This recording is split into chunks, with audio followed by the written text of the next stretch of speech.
Tea Congress president గా మహేష్ కుమార్ గౌడ్ బాధ్యతల స్వీకరణకు గాంధీ భవన్ లో ఏర్పాట్లు పూర్తయ్యాయి. రేపు మధ్యాహ్నం 2:30కు పీసీసీ చీఫ్ గా బాధ్యతలు తీసుకోనున్నారు మహేష్ కుమార్ గౌడ్. ప్రభుత్వంపై బీఆర్ఎస్ నేతల విమర్శలను ఖండించారు మంత్రి పొన్నం. బీఆర్ఎస్ నేతలు ఒళ్ళు దగ్గర పెట్టుకుని మాట్లాడాలని హెచ్చరించారు కాంగ్రెస్ నేతలు. పంట బీమాపై సమీక్ష చేశారు మంత్రి తుమ్మల. పాలేరు కాలువలను పరిశీలించారు పొంగులేటి.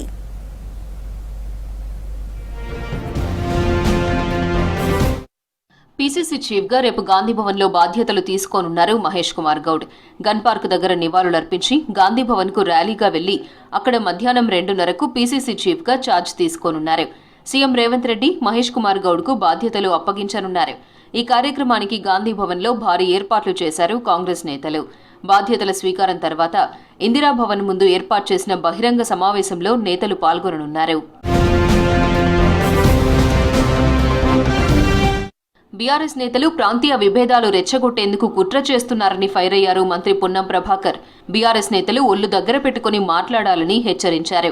హైదరాబాద్ బ్రాండ్ ఇమేజ్ దెబ్బతీయాలని చూస్తే ఊరుకునేది లేదన్నారు. పార్టీ ఫిరాయింపుల పేటెంట్ ముమ్మాటికి బీఆర్ఎస్ దేనని ఎద్దేవా చేశారు పొన్నం.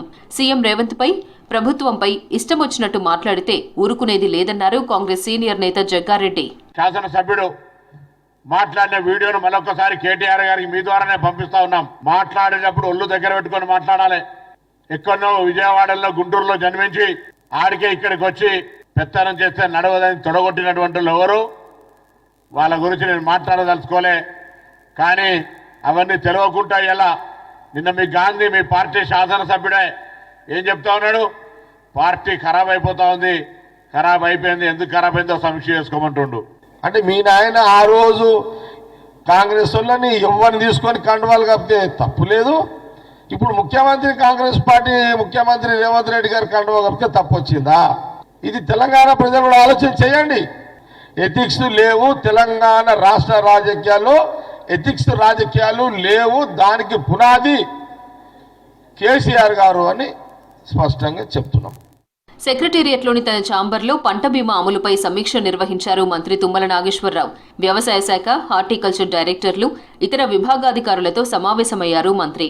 పంట బీమా అమలుకు తీసుకోవాల్సిన చర్యలు, రైతుల ప్రయోజనాలకు అనుగుణంగా విధానాలు రూపొందించడం, భవిష్యత్ కార్యాచరణపై అధికారులతో చర్చించారు తుమ్మల. ఖమ్మం జిల్లా కూసుమంచిలో పాలేరు ప్రాజెక్టు ఎడమ కాలువ గండి వెంటనే పూడ్చివేయాలని అధికారులను ఆదేశించారు మంత్రి Ponguleti Srinivasa Reddy. Mini hydel project దగ్గర వరద ఉధృతికి ఎడమ కాలువకు పడిన గండి పునరుద్ధరణ పనులను పరిశీలించారు మంత్రి.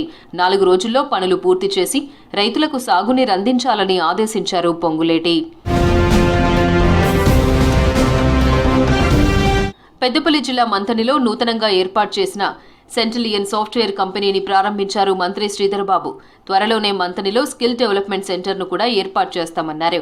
గ్రామీణ యువతకు ఉపాధి అవకాశాలు అందించడమే లక్ష్యంగా ప్రభుత్వం కృషి చేస్తోందన్నారు మంత్రి. వ్యవసాయ శాఖ మంత్రిగా పనిచేసిన అనుభవంతో రైతుల సంక్షేమం కోసం పనిచేస్తామని చెప్పారు మాజీ మంత్రి బాన్సువాడ ఎమ్మెల్యే పోచారం శ్రీనివాసరెడ్డి. రైతులు అప్పుల భారం నుంచి బయటపడేలా ప్రభుత్వం చర్యలు తీసుకోవడం మంచి పరిణామమన్నారు. వ్యవసాయ శాఖ సలహాదారుగా బాధ్యతలు చేపట్టారు Pocharam. Hyderabad public garden horticulture ఆఫీస్లో ఫైల్పై సంతకం చేశారు. పోచారం శ్రీనివాసరెడ్డికి శాలువా కప్పి అభినందించారు మంత్రులు. 10 ఏళ్లు ప్రజలు రాష్ట్రాన్ని అప్పగిస్తే కుక్కలు చింపిన విస్తరి చేశారని బీఆర్ఎస్పై మండిపడ్డారు ప్రభుత్వ విప్ ఆది శ్రీనివాస్. ఏం మొహం పెట్టుకుని కౌశిక్ రెడ్డి ఇంటికి కేటీఆర్ వెళ్లారని ప్రశ్నించారు. అసమర్థులెవరో సమర్థులెవరో ప్రజలు నిర్ణయిస్తారని అన్నారు. కౌశిక్ వ్యాఖ్యలను కేటీఆర్ సమర్థిస్తారా అని ప్రశ్నించారు ఆది శ్రీనివాస్. బీఆర్ఎస్ చేస్తున్న సర్కస్ ను ప్రజలు గమనిస్తున్నారన్నారు కాంగ్రెస్ అధికార ప్రతినిధి సామ రామ్మోహన్.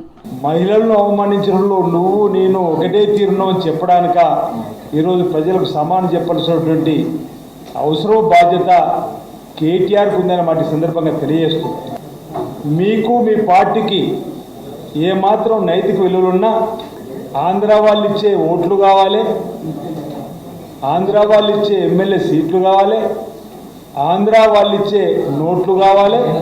ప్రజాపాలనలో ప్రజల ముఖ్యమంత్రి రేవంత్ రెడ్డి గారు వచ్చిన తర్వాత మాదక ద్రవ్యాల మీద ఉక్కుపాదం మోపి మేము ఈరోజు పిల్లల్ని కాపాడేటటువంటి ప్రయత్నం మనం చేస్తుంటే, దాన్ని సర్వసభ్య సమాజం స్వాగతిస్తుంటే, మీరు ఈరోజు మళ్ళా మన ఉనికి కావాలనంటే వెనకటికేమో పెట్రోల్ పోపించుకొని తగలబెట్టించినటువంటి చరిత్ర ఉన్న వాళ్ళు మీరు ఈరోజు మళ్ళీ విద్వేషాల కోసం లక్షలాదిగా తరలండి, వేలాదిగా తరలండి. నేను గాంధీ తాతలా మీరు న్యాయం కోసం కొట్లాడుతారా? మీ బతుకులకు ఏమైనా ఈ రోజున ప్రజలకు చేసినటువంటి చరిత్ర మీకు ఇటు ఏమైనా ఉందా? మహిళా కాంగ్రెస్ మెంబర్షిప్ డ్రైవ్ ప్రారంభించారు అధ్యక్షురాలు సునీతారావు. మహిళలకు ప్రత్యేక గుర్తింపు కాంగ్రెస్లోనే సాధ్యమన్నారు. మెంబర్షిప్ డ్రైవ్ను విజయవంతం చేయాలని పిలుపునిచ్చారు. పీసీసీ బాధ్యతల స్వీకార కార్యక్రమానికి దగ్గరుండి ఏర్పాట్లు చేస్తున్నారు నేతలు. పీసీసీ చీఫ్ కోరినట్లుగా భవనంలో మార్పులు చేశారు.